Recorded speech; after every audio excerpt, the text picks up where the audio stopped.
आटपाडीमध्ये एका 13 वर्षाच्या मुलीवरती 3 मुलांनी वारंवार बलात्कार केला आणि त्या मुलीचे घरचे घेऊन आटपाडी पोलीस स्टेशनला तक्रार देण्यासाठी गेल्यानंतर वारंवार टाळाटाळ करण्यात आली।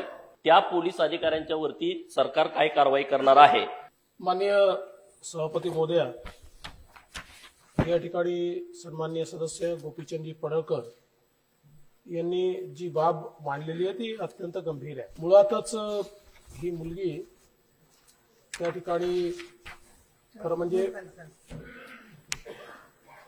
जिने दत्तक घेतली होती त्यांच्या घरी त्यांच्याच ओळखीच्या व्यक्तीने तिच्यासोबत अतिप्रसंग केला किंवा शारीरिक संबंध प्रस्थापित केले आणि त्याच्यानंतर ती गरोदर राहिली आणि या संदर्भात गुन्हा दाखल झाला। डीएनए सॅम्पल त्या ठिकाणी जे आहेत ते आता मॅच करायला दिलेले आहेत। हा जो अर्जाचा विषय आहे या अर्जाच्या संदर्भात गोपीचंदजी त्या मुलीचा अंगठा त्याच्यावर नाही असं पोलिसचा रेकॉर्ड सांगतो, तो दुसऱ्या कोणाचा तरी अंगठा आहे आणि तिनेही पोलिसाजवळ बयान दिलेला आहे की माझी पोलिसांविरुद्ध तक्रार नाही, मी अशा प्रकारची तक्रार केली नाही। तथापि आता तुम्ही काही गोष्टी निदर्शनास आणून दिलेल्या आहेत। पहिल्यांदा तर तक्रार घेण्याकरता टाळाटाळ झाली असं तुम्ही या ठिकाणी सांगितलं, तर निश्चित कारण हा अतिशय गंभीर गुन्हा आहे, पॉक्सो कायद्यासारखा गुन्हा आहे, त्यामुळे याच्यामध्ये तक्रार घ्यायला जर टाळाटाळ झाली असेल तर त्याची चौकशी केली जाईल आणि त्याच्यावरही कारवाई केली जाईल।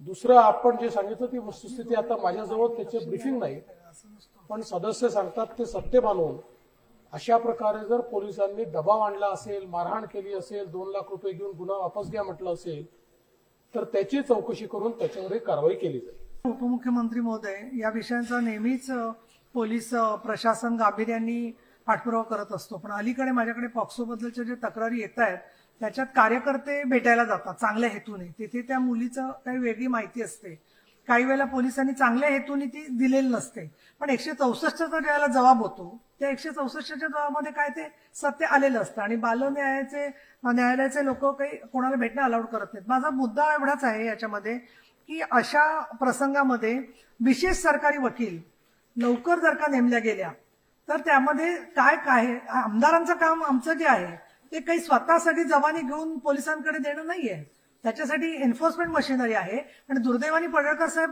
कोर्टात असं होतं की आपण तो जबाब बदलला आणि त्याच्यामध्ये विसंगती दिसली म्हणून केस फेल जाते। काही वेळेला मुलींनी असं सांगितलेलं आहे की यांनी सांगितलं म्हणून मी जबाब दिला, असं करून तो कार्यकर्ताच अडचणीत येतो। त्याच्यामुळे न्याय प्रक्रियेमध्ये आपण विशेष सरकारी वकिलाच्या मार्फत हस्तक्षेप करायला पाहिजे असं मला वाटतं आणि म्हणून लवकरच्या स्टेजला विशेष सरकारी वकील दिले जातील का, एक माझी निर्देश म्हणा आपण। दुसरं महत्वाचं असं की ती प्रेग्नंट होती, फार मोठ्या केसेस चाललेल्या आहेत, 3 महिने 4 महिने जातात त्या मुली बाळंत होतात। शेवटी पोलिसांनी अशाला ताबडतोब या संदर्भातला वैद्यकीय निर्णय घेतला पाहिजे 1 महिन्याच्या आतमध्ये, अशा सूचना आपण द्याल का की जेणेकरून ही अनवॉन्टेड प्रेग्नन्सी त्या अल्पवयीन मुलींवर लादली जाणार नाही? दोन्ही सूचना ज्या आपण दिल्यात त्या अतिशय योग्य आहेत।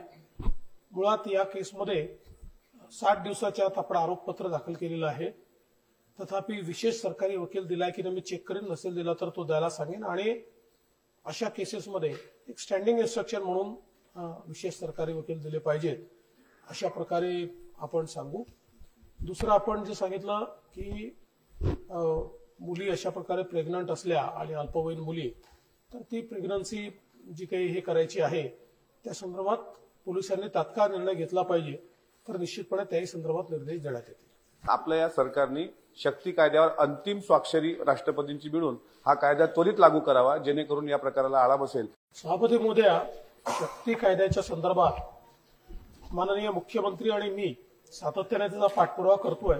प्रॉब्लेम असा आहे की जे काही केंद्रीय कायदे आहेत त्याच्यावर अधिक्षेप करणाऱ्या तरतुदी आपण त्याच्यामध्ये केल्या आहेत आणि त्यामुळे त्या अधिक्षेपामुळे, कारण आपल्याला माहिती आहे की आपली जी न्याय प्रक्रिया आहे ही न्याय प्रक्रिया सर्वोच्च न्यायालयाच्या निर्णयानुसार चालते।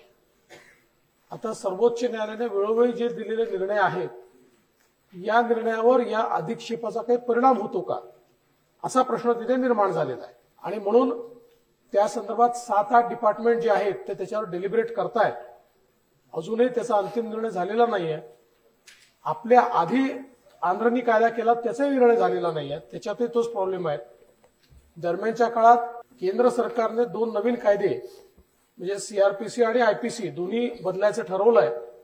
त्याच्यामध्ये त्यांनी काही कडक तरतुदी घेतल्या. त्यामुळे आता आपल्या या नवीन तरतुदीचा त्यांनी प्रपोज केलेल्या तरतुदींवर काय परिणाम होतो त्याचाही आढावा घेणं चाललेला आहे आणि म्हणून त्याला उशीर होतोय, पण त्याचा पाठपुरावा आम्ही घेतो.